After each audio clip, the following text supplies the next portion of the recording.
Good morning students. महाविद्यालय के YouTube channel पर आप सभी का हार्दिक स्वागत है। पीछे के 2 वीडियो में अपन राजनीति विज्ञान के परंपरागत और आधुनिक दृष्टिकोण का अध्ययन कर चुके हैं। उसी कड़ी में आगे बढ़ते हुए आज हम व्यवहारवाद के बारे में पढ़ेंगे कि व्यवहारवाद है क्या। कि सेकंड वर्ल्ड वॉर के बाद यानी द्वितीय महायुद्ध के पश्चात परंपरागत राजनीति के विरोध में एक व्यापक क्रांति शुरू हुई। क्यों हुई? क्योंकि अब बेसिकली अगर अपन बात करें तो क्योंकि 2 विश्व युद्ध हो चुके थे। राजनीति का जो अगर अपन उद्देश्यों की मूल उद्देश्यों की बात करें तो राजनीति का जो मुख्य उद्देश्य है वो है शांति की स्थापना, यानी युद्ध जहाँ शुरू होता है वहाँ पर राजनीति खत्म हो जाती है। ये जनरली माना जाता है कि राजनीति फेल होने पर ही युद्ध होता है।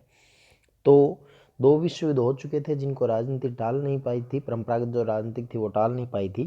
तो तात्कालिक जो विचारक थे उनको लगा कि इस राजनीति ये जो वर्तमान की जो राजनीति है इसको बदलाव की आवश्यकता है। तो उस परंपरागत राजनीति के विरोध में एक व्यापक क्रांति शुरू हुई। समाज विज्ञान के सभी विषय इस क्रांति से प्रभावित हुए और इस क्रांति को व्यवहारवाद का नाम दिया गया। क्योंकि सब सारे के सारे विषय, ऐसा कोई सब्जेक्ट नहीं था जो व्यवहारवादी क्रांति से प्रभावित नहीं हुआ। व्यवहारवादी जो उपागम था या क्रांति या उपागम जिसको अपन बोलते हैं, वो एक नए राजनीति विज्ञान से इतना अधिक जुड़ा हुआ था कि हम इसको वैज्ञानिक अध्ययन का सहचर भी कहा जा सकता था। क्योंकि इसमें जो व्यवहारवाद था वो एक बौद्धिक प्रवृत्ति, एक प्रकार की एक बौद्धिक प्रवृत्ति थी जिसमें एक निश्चित आंदोलन कहा जा सकता था। और हम इसे अमेरिकी राजनीति विज्ञान की जो जटिल विचारधारा है उसके साथ भी जोड़ सकते थे। तो राजनीति विज्ञान में व्यवहारवाद जो है वो आधुनिक प्रयासों और दृष्टिकोण की देन थी। परंपरागत जो दृष्टिकोण में निहित ऐतिहासिक, दार्शनिक, वर्णनात्मक और संस्थात्मक प्राथमिकताओं की अपर्याप्तता से असंतुष्ट होकर व्यवहारवादी दृष्टिकोण में एक विकल्प के रूप में प्रस्तुत किया गया, जिसे व्यवहार के अध्ययन की महत्ता को राजवैज्ञानिकों ने स्वीकार किया। इसके नाम से ही पता चलता है, क्योंकि जो परंपरागत राजनीति विज्ञान था उसमें क्या था। परंपरागत राजनीति विज्ञान का जो अध्ययन के जो तरीके थे वो अपन ने देखा था कि ऐतिहासिक, दार्शनिक, वर्णनात्मक और संस्थागत जो तरीके थे उनको प्राथमिकता दी गई थी। तो उनके स्थान पर अब मानव व्यवहार के अध्ययन पर बल दिया गया और इसी के स्वरूप को स्वीकार किया गया। और तो राजनीति विज्ञान के संदर्भ में व्यवहारवाद ने अपना मुख्य ध्यान है वो राजनीतिक व्यवहार पर केंद्रित किया। व्यवहारवाद ने जो है वो क्या है कि अनुभवात्मक शोध है उस पर और प्रविधियों के निरंतर सुधार में विश्वास रखता है।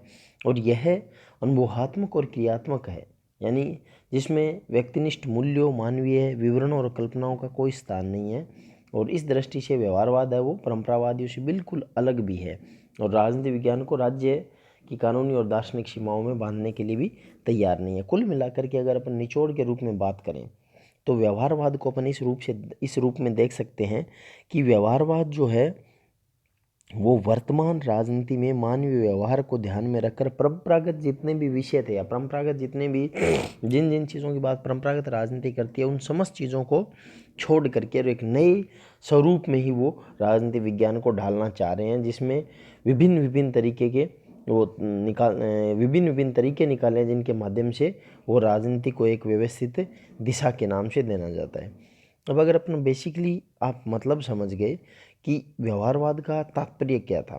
व्यवहारवाद का तात्पर्य जो परंपरागत जो जितने भी जो चीज़ें थी परंपरागत, उन समस्त चीज़ों को छोड़ करके और एक नवीन अध्ययन पद्धति जिसमें तथ्यों के स्थान पर मूल्यों पर बल दिया गया, मूल्यों के स्थान पर तथ्यों पर बल दिया गया और राजनीति को विज्ञान बनाने की एक जो परंपरा थी उसको जीवित किया गया, उससे उसी की तरफ बल दिया गया, यूँ मान सकते। अब व्यवहारवादी उपागम का विकास कैसे हुआ, अब ध्यान देने वाली जो चीज़ है वो है कि जो व्यवहारवादी उपागम है उसका विकास कैसे हुआ। 2 किताबें थी, ह्यूमन नेचर इन पॉलिटिक्स 1908 में आई हुई किताब है ये, सन 1908।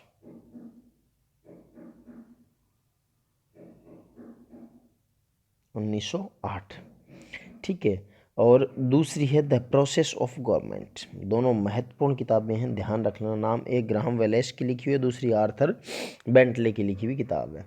तो दोनों किताबें एक ही साल में प्रकाशित हुई थी, 1908 में। ये जो दोनों किताबें थी, इन दोनों किताबों ने इन दोनों पुस्तकों का प्रकाशन राजनीति विज्ञान की अध्ययन प्रणाली में परिवर्तन का प्रतीक था, क्योंकि उस समय इन दोनों का जो ये प्रकाशित हुई थी जब किताबें, तो एक अध्ययन जो मतलब राजनीति विज्ञान की जो एक प्रणाली थी उसमें पूर्णतः बदलाव का प्रतीक था। अब राजनीति की अनौपचारिक क्रियाओं पर अधिक और राज्य की राजनीतिक संस्थाओं पर कम बल दिया जाने लगा, कि इनका जो उद्देश्य था वो राज्य की जो अनौपचारिक क्रियाएं हैं, जैसा कि अपन ने पहले भी पढ़ा है कि जिन अध्ययन पर जैसे जो ये परंपरावादी है वो बल देते थे, चाहे वो ऐतिहासिक हो, दार्शनिक, वर्णनात्मक, संस्थात्मक, उन पर ध्यान न दे करके अब राजनीतिक संस्थाओं पर कम बल दिया गया और अनौपचारिक क्रियाओं पर अधिक जोर दिया जाने लगा। तो और ये जो अनौपचारिक क्रियाओं पर अधिक बल था, इन अनौपचारिक क्रियाओं पर बल दिया गया, तो जिससे राजनीति विज्ञान के अध्ययन में अन्य जो विषय थे जैसे समाजशास्त्र और मनोविज्ञान जो थे उनका खुलकर प्रयोग किया जाने लगा। तो इनका जो खुलकर प्रयोग किया जाने लगा उसकी बदौलत ये जो स्टार्टिंग में जो ये किताबें थी दोनों की दोनों, इन दोनों किताबों की बदौलत ही राजनीति विज्ञान में अन्य समाज विज्ञान है, चाहे वो लोक प्रशासन हो, चाहे वो समाजशास्त्र हो, मनोविज्ञान हो, या अन्य इतिहास है, सबका भी खुलकर प्रयोग किया जाने लगा। इसके पश्चात व्यवस्थित रूप से डेविड ईस्टन, चार्ल्स मेरियम और शिकागो यूनिवर्सिटी ने व्यवहारवाद को पूर्णतः विकसित किया। यानी इसके बाद है, क्योंकि व्यवहारवादी उपागम है वो सेकेंड वर्ल्ड वॉर की जो द्वितीय विश्व युद्ध की जो जटिल परिस्थितियाँ थी उनकी बदौलत पैदा हुआ था। द्वितीय विश्व युद्ध के समय अनेक यूरोपीय जो विद्वान थे उनको दौड़कर अमेरिका जाना, भागकर अमेरिका जाना पड़ा था, और युद्धकालीन परिस्थितियों ने इन्हें अनुभववादी और मूल्य निरपेक्ष बना दिया और इन्होंने व्यवहारवादी आंदोलन को जन्म दिया था। क्योंकि युद्धकालीन परिस्थितियाँ ऐसी थी कि इनको यूँ लगा कि राजनीति है वो अच्छी अच्छी बातें करने के लिए नहीं है, क्योंकि हर बार राजनीति फेल हो रही है, तो इसलिए कहीं ना कहीं राजनीति में कमी है, हमें राजनीति के अध्ययन का तरीका है वो बदलना पड़ेगा, और इस अध्ययन के तरीके बदलने के कारण ही हमें राजनीति को एक नई दिशा है वो देनी पड़ेगी। तो इसी प्रकार अमेरिका में जो चार्ल्स मेरियम थे वो व्यवहारवाद के अनुयायी थे, क्योंकि व्यवहारवाद का आधार क्या है? अनुभववाद। भी अनुभव में जो महसूस किया, जो व्यवहार में जो महसूस किया भी आदमी का व्यवहार है वो अलग अलग परिस्थितियों में अलग अलग कैसे है, तो जो अनुभव किया गया वही अनुभव इनका आधार बना। और राजनीति विज्ञान में अनुभव का इतिहास भी काफ़ी पुराना था। तो जो इस आधुनिक जनक जो है इसका वो माना जाते हैं जॉन लॉक को, लेकिन वर्तमान में अनुभववाद है वो व्यवहारवाद की पृष्ठभूमि के रूप में उभरा है, और समाजशास्त्री समाज वैज्ञानिकों के प्रभाव से उनका झुकाव भी व्यवहारवाद की ओर है। अब अमेरिका में जो इसका जो अनुयायी जिन्होंने व्यवहारवाद का जो अगुवाई की थी उनका नाम था चार्ल्स मेरियम, क्योंकि मेरियम की जो किताब आई थी 1925 में the new aspects of politics महत्वपूर्ण किताब थी जो अनुभववादियों की प्रेरणा स्रोत बनी। और इन्हीं मेरियम के अधीन ही राजनीति शास्त्रियों के समूह ने राजनीति विज्ञान को समाजशास्त्र, मनोविज्ञान, दर्शन, सांख्यिकी, अर्थशास्त्र, सांख्यिकी, मानव विज्ञान जैसे विषयों को निकट लाने की परिस्थितियाँ की। राजनीति विज्ञान की प्रक्रिया में जो महत्वपूर्ण विकास हुआ था उसका उल्लेख यहाँ किया जा सकता है। तो इस प्रकार इन लोगों ने, चाहे वो चार्ल्स मेरियम हो, डेविड ईस्टन हो, और शिकागो यूनिवर्सिटी ने जो व्यवहारवाद है उसको पूर्णतः विकसित करने में योगदान दिया। अब वो क्या कारण थे, यानी जिनके कारण व्यवहारवाद है वो पूर्णतः उदय हुआ, या व्यवहारवाद को उदय करने में जिन चीज़ों का योगदान रहा उनकी अगर अपन बात करें, क्योंकि राजनीतिक चिंतन का जो इतिहास है उसमें व्यवहारवादी मान्यताओं के जो बिखरे सूत्र है वो, हालांकि ऐसी बात नहीं, व्यवहारवाद भी सेकंड वर्ल्ड वॉर के बाद अगर अपन ढूंढना शुरू करें तो अरस्तु से शुरू होकर के मैकियावली, लॉक, मोंटेस्क्यू सब में कहीं न कहीं मिल जाता है, लेकिन एक सिद्धांत के रूप में, एक व्यवस्थित रूप में जो व्यवहारवाद है वो 20वीं शताब्दी की उपज है। क्योंकि पिछले कुछ दशकों में, विशेषकर जो सेकंड वर्ल्ड वॉर था उसके बाद में, शासक और राजनीति के अध्ययन में व्यवहारवादी अध्ययन पद्धति को अधिक महत्व दिया गया, और यह अध्ययन पद्धति 20वीं शताब्दी की एक महत्वपूर्ण देन थी, और जिसको विकसित करने का श्रेय वो अमेरिकी राजनीतिक विज्ञानों को जाता ही है।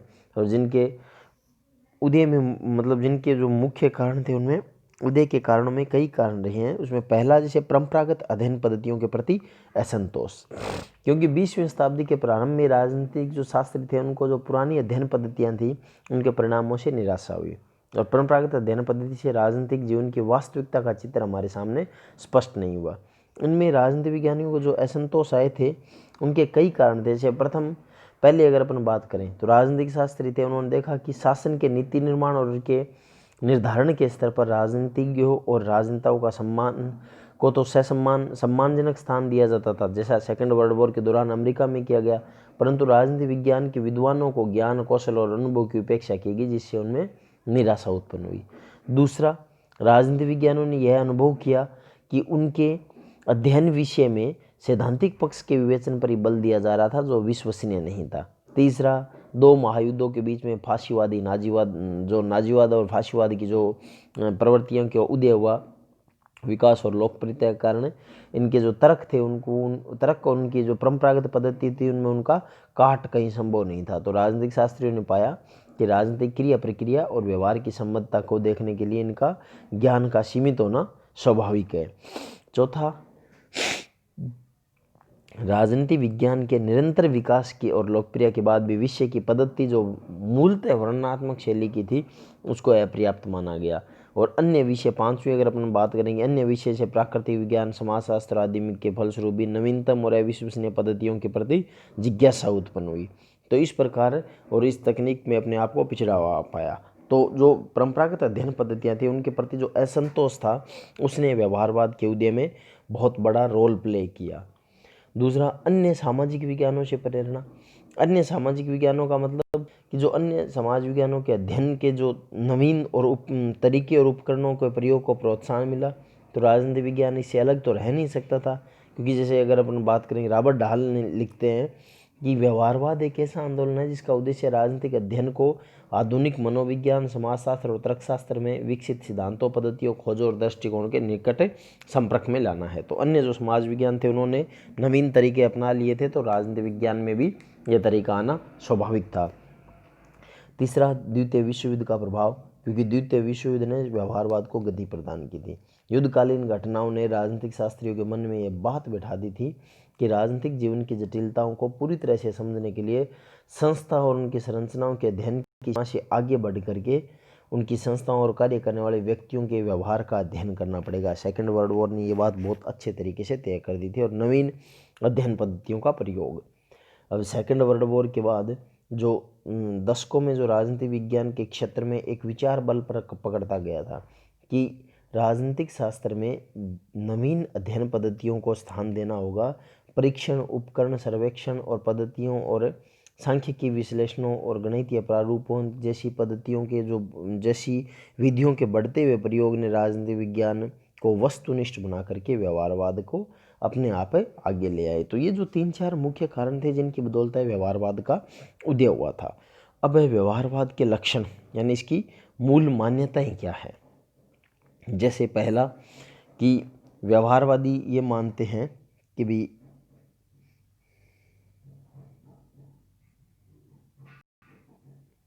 अध्ययन की इकाई है वो छोटी हो और विषय का गंभीर अध्ययन पर बल हो। क्योंकि व्यवहारवाद है वो क्या कहते हैं कि अध्ययन की इकाई है यानी यूनिट ऑफ स्टडी है वो मतलब बहुत ज़्यादा बड़ी नहीं होकर के छोटी छोटी होनी चाहिए, और उनको बहुत ढंग से अध्ययन किया जाना चाहिए ताकि अध्ययन और विश्लेषण को प्राथमिकता दी जाए। दूसरा, व्यक्ति समूह के व्यवहार का अध्ययन। यहाँ पर आकर के व्यवहारवाद है वो संस्थाओं के अध्ययन पर ध्यान नहीं देता है, वो सिर्फ व्यक्तियों के समूह के व्यवहार का अध्ययन करता है। एकांकी जो संस्थागत अध्ययन है अपर्याप्त और असंतोषजनक रहेगा, इसलिए व्यक्ति के व्यवहार का अध्ययन जरूरी है, क्योंकि संस्थाओं की कार्य प्रणाली है वो व्यक्तियों से निर्धारित होती है। संस्था के अंदर काम करने वाले व्यक्ति है वो डिसाइड करेंगे कि कौन सी संस्था है वो किस तरीके का काम करेगी। और फिर अध्ययन और शोध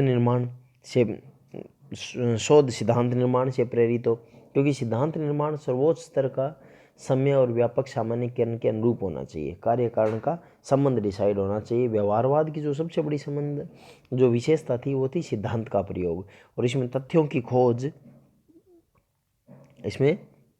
खोज और उनकी व्याख्या एक सिद्धांत के अंतर्गत करते हैं। तो इस प्रकार जो सिद्धांत का निर्माण है, अध्ययन और जो शोध है, वो सिद्धांत निर्माण के अनुसार प्रेरित होना चाहिए।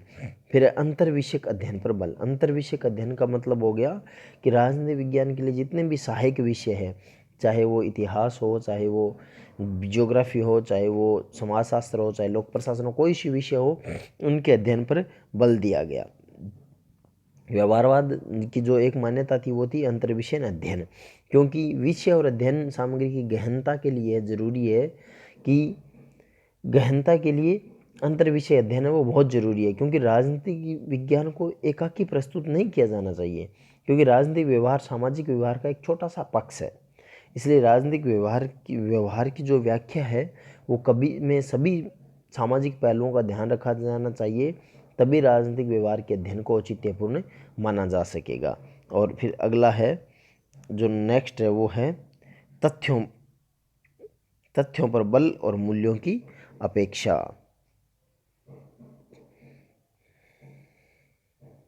तथ्यों पर बल और मूल्यों की अपेक्षा, क्योंकि जो व्यवहार है वो व्यवहारवादी है, वो ये मानते हैं कि तथ्य होने चाहिए। तथ्य का मतलब फैक्ट होने चाहिए, मतलब जो शोधकर्ता है उनके पास में तथ्य होने चाहिए जिनको एक चीज़ से दूसरी चीज़ के साथ कोरिलेट किया जा सके।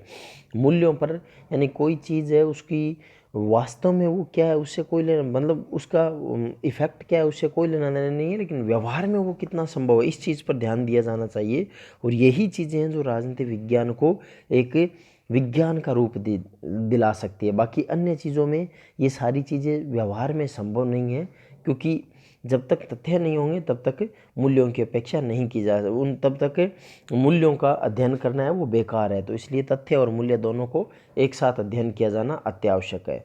तो इस प्रकार अपन देखते हैं कि ये व्यवहारवाद के मूल मान्यताएं थी, यानी व्यवहारवाद के जो सामान्य लक्षण थे वो ये थे। इन चीज़ों के इर्द गिर्द व्यवहारवाद घुमा है कि अध्ययन की इकाई छोटी हो, व्यवहार का अध्ययन पर ध्यान दे, अध्ययन है और शोध है वो सिद्धांत निर्माण से प्रेरित हो, अंतर्विषयी अध्ययन, तथ्यों पर बल और मूल्यों की अपेक्षा। अब नेक्स्ट में अपन ईस्टर्न के द्वारा जो प्रतिपादित व्यवहारवाद के जो प्रमुख आयाम है उनके बारे में अध्ययन करेंगे।